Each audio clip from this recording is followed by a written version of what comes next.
नमस्कार। आज हम एक जरा हट के विषय पर बात कर रहे हैं। हाँ बिल्कुल। हरियाणा का जींद जिला, वहाँ का एक गांव है दनोदा कलाम जी। वहाँ आई थी भयंकर बाढ़। और फिर संत रामपाल जी महाराज के जो अनुयायी हैं उन्होंने बहुत तेजी से मदद पहुंचाई। हाँ, इसके बारे में काफी चर्चा हुई थी। हमारे पास इसके लिए जो जानकारी है वो ऐसे न्यूज चैनल के एक यूट्यूब वीडियो का ट्रांसक्रिप्ट है। अच्छा। इसमें गांव वालों और जो मदद करने वाले लोग थे उनकी बातचीत है। तो आज हम इसी घटना को जरा गहराई से समझेंगे। हाँ, कि संकट कैसा था, मदद कैसे मांगी गई, कितनी जल्दी मिली और उसका असर क्या हुआ। और एक खास बात, इस मदद के साथ कुछ शर्तें भी थीं, उन पर भी बात करेंगे। बिल्कुल। तो शुरू करते हैं संकट से। स्रोत बताते हैं कि दनोदा कलाम में हालत वाकई बहुत खराब थी। खेतों में पानी, गलियों में पानी, सब जगह पानी ही पानी। फसलें तो पूरी तरह बर्बाद हो गई होंगी। हाँ, फसलें तो गई ही, और कई घरों को भी अच्छा खासा नुकसान पहुंचा था। और गांव के लोग, सरपंच वगैरह कुछ कर नहीं पा रहे थे। देखिए, गांव की सरपंच हैं श्रीमती किताबो देवी।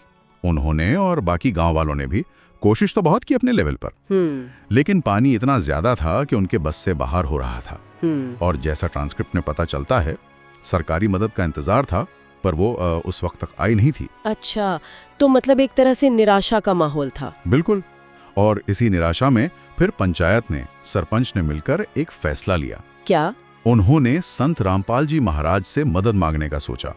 इसके लिए उन्होंने बाकायदा बरवाला में, जहां उनके अनुयायी हैं, एक प्रार्थना पत्र, एक रिक्वेस्ट लेटर दिया। और क्या मांगा था उसमें? क्या चाहिए था? मुख्य तौर पर पानी निकालने के लिए साधन। उन्होंने लिखा कि उन्हें 3 हैवी ड्यूटी मोटरें चाहिए, करीब 20 हॉर्स पावर की। ओह, काफी बड़ी होती हैं ये तो। हाँ, और साथ में करीब 5000 फुट पाइप भी मांगा, पानी को दूर तक ले जाने के लिए। ठीक है, तो ये रिक्वेस्ट थी उन्होंने। फिर और यही चीजें तेजी से बदली। आप यकीन नहीं करेंगी, वो प्रार्थना पत्र मिलने के सिर्फ 24 घंटे के अंदर, सिर्फ 24 घंटे में? हाँ जी, महज 24 घंटे में राहत का सामान लेकर पूरा ट्रक गांव पहुंच गया। अरे वाह! क्या क्या था उसमें जो मांगा था? वो सब? लगभग सब कुछ। 2 तो 20 हॉर्स पावर की बड़ी वाली मोटरें थी, एक सबमर्सिबल मोटर थी, पूरे 5000 फुट 8 इंची पाइप थे, स्टार्टर, फेविकोल, पानी निकालने का पूरा सेटअप। कमाल है, इतनी जल्दी ये सब ऑर्गेनाइज कैसे हुआ? ट्रांसक्रिप्ट में एक अनुयायी बताते हैं कि संत रामपाल जी महाराज का सख्त आदेश था। अच्छा। कि जितने भी आश्रम हैं, नामदान केंद्र हैं, वहाँ के सब सेवादार, जो वॉलंटियर्स होते हैं, वो फौरन बाढ़ राहत में जुट जाएं, पैसे की चिंता बिल्कुल ना करें।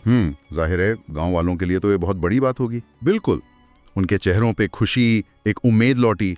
ट्रांसक्रिप्ट में कई गांव वालों की बातें हैं। क्या कह रहे थे वो लोग? वो यही कह रहे थे कि सरकार ने महीनों में जो नहीं किया, वो संत रामपाल जी के अनुयायियों ने एक दिन में कर दिया। सरकार से तुलना कर रहे थे सीधे सीधे। हाँ, एक ग्रामीण का बयान है साफ शब्दों में, किसी ने सरकार ने भी समस्या नहीं सुनी थी जो रामपाल गुरुजी ने सुनी। एक और आवाज है, सरकार से तो हम हार चुके हैं जी। अब उन्हें लग रहा था कि चलो पानी उतरेगा, अगली फसल गेहूं वो बो पाएंगे। हाँ, गुजारे लायक कुछ हो जाएगा। हाँ, वही फसल वसल हो जाएगी, गुजारा, कनक भी बीजेगी जी, ऐसा कुछ कह रहे थे। बहुत शुक्रगुजार थे। ये तो समझ आता है, लेकिन वो जो शर्त वाली बात थी वो क्या थी? हाँ, ये पहलू थोड़ा अलग है। देखिए, मदद के साथ गांव को एक पत्र भी दिया गया। इसमें संत रामपाल जी की तरफ से एक निवेदन था और साथ में एक शर्त। शर्त? मदद के साथ शर्त? कैसी शर्त? शर्त ये थी कि अगर इस सामान से समय पर पानी नहीं निकला और अगली गेहूं की फसल की बिजाई नहीं हुई तो भविष्य में उस गांव को उनके ट्रस्ट से फिर कोई मदद नहीं मिलेगी। अरे, ये तो बड़ी अजीब शर्त है। मदद भी दे रहे हैं और साथ में ये डेडलाइन भी। हाँ, ये अपने आप में काफी अनोखी बात है। सामान्यतः ऐसा नहीं होता राहत कार्यों में। तो इसका क्या था? क्यों रखी ये शर्त? और अगर और सामान चाहिए होता तो? हाँ, ये भी साफ किया गया था पत्र में। कहा गया कि अगर और सामान चाहिए पानी निकालने के लिए तो बेझिझक मांगे। सामान कितना भी लगे उसकी चिंता नहीं। अच्छा। पर लक्ष्य एक ही था, गांव से पानी निकलना चाहिए और फसल लगनी चाहिए। सिर्फ सामान देना मकसद नहीं था, नतीजा चाहिए था। और पारदर्शिता के लिए भी कुछ सोचा था उन्होंने? बिल्कुल। स्रोत के मुताबिक सेवादारों ने प्लान किया था कि ड्रोन से वीडियो बनाएंगे। ड्रोन से? हाँ, पानी निकलने से पहले की स्थिति, बाद की स्थिति, और फिर जब फसल लहराएगी तब की भी जी, ताकि जो लोग दान देते हैं उन्हें दिखा सकें कि पैसा सही जगह लगा है। ये तो पूरी जवाबदेही वाली बात हो गई। गांव वालों ने कैसे लिया इस शर्त को? उन्हें बुरा नहीं लगा? ट्रांसक्रिप्ट तो यही बताता है कि गांव के प्रधान हैं बलवान जी और पूरी पंचायत ने इसका स्वागत किया। स्वागत किया। हाँ, उन्होंने कहा कि ये अभूतपूर्व है, बहुत अच्छी सोच है, इससे काम ठीक से होगा, ये पक्का होगा। उन्होंने पूरा भरोसा दिलाया कि सामान का सही इस्तेमाल करेंगे, पानी निकालेंगे और फसल जरूर बोएंगे। ये नजरिया भी है। अच्छा, ये जो पूरा ऑपरेशन था ये काफी बड़े स्केल पर लग रहा है। हाँ बिल्कुल, सेवादारों का समर्पण और काम का जो पैमाना था उसका जिक्र है। जैसे एक सेवादार बता रहे थे कि पाइप फैक्ट्रियां तक हैरान थी कि ये अचानक इतने 8 इंच पाइप कौन खरीद रहा है, कहाँ जा रहे हैं। हाँ सही है। और सेवादारों और कुछ गांव वालों का मानना था कि ये काम मतलब इतनी जल्दी इतने बड़े स्तर पर ये इंसानी बस का नहीं है। मतलब दैवीय सहायता मान रहे थे। कुछ ऐसा ही। एक बयान है, भगवान के बगैर इस सेवा को इंसान नहीं कर सकता। यहाँ तक कि एक ट्रक ड्राइवर का भी जिक्र है जो कई गांव में सामान पहुंचा रहा था।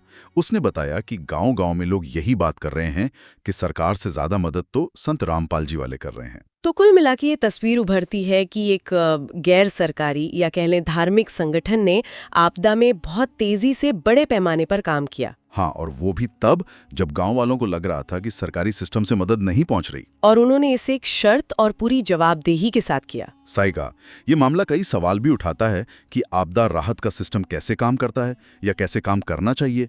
अलग अलग संगठन कैसे इसमें अपनी भूमिका निभाते हैं। बिल्कुल, और यहीं पर हम आज की इस चर्चा को रोकते हुए एक सवाल श्रोताओं के सोचने के लिए छोड़ जाते हैं।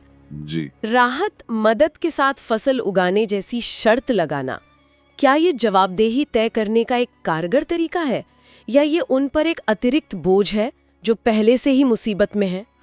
सोचने वाली बात है। और बड़े स्तर पर देखें तो ऐसी घटनाएं आपदा राहत में गैर सरकारी या धार्मिक संगठनों की भूमिका, उनकी क्षमता और उनके काम करने के तरीकों के बारे में क्या बताती हैं, खासकर तब जब सरकारी तंत्र शायद